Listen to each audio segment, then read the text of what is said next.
بسم اللہ الرحمن الرحیم۔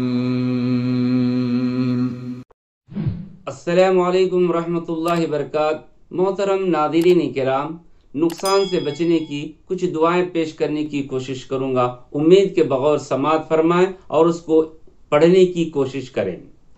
اللہ کے نبی صلی اللہ علیہ وسلم نے کہا اس دعا کو صبح اور شام 3 بار پڑھیں تو انشاءاللہ اسے کوئی چیز نقصان نہیں پہنچائے گی۔ بسم اللہ الذی لا یضر مع اسمہ شیء فی الارض ولا فی السماء وہو السمیع العلیم۔ ترجمہ: اسی اللہ کے نام کے ساتھ جس کے نام کی برکت سے کوئی چیز نقصان نہیں پہنچا سکتی، زمین کی ہو یا آسمانوں کی، اور وہ خوب سننے والا اور خوب جاننے والا ہے۔ اسی طرح اس دعا کو بھی شام میں 1 بار پڑھیں۔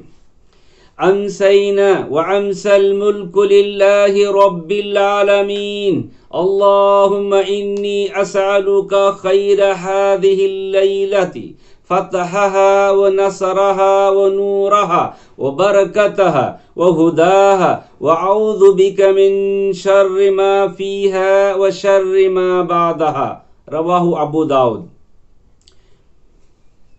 ہم نے شام کی اور اللہ کے سارے ملک نے شام کی، اے اللہ میں تجھ سے اس بات کی بہتری مانگتا ہوں، اس کی فتح و نصرت، اس کا نور، اس کی برکت، اس کی ہدایت، اور میں تجھ سے اس رات کے شر اور اس کے بعد کے شر سے پناہ مانگتا ہوں۔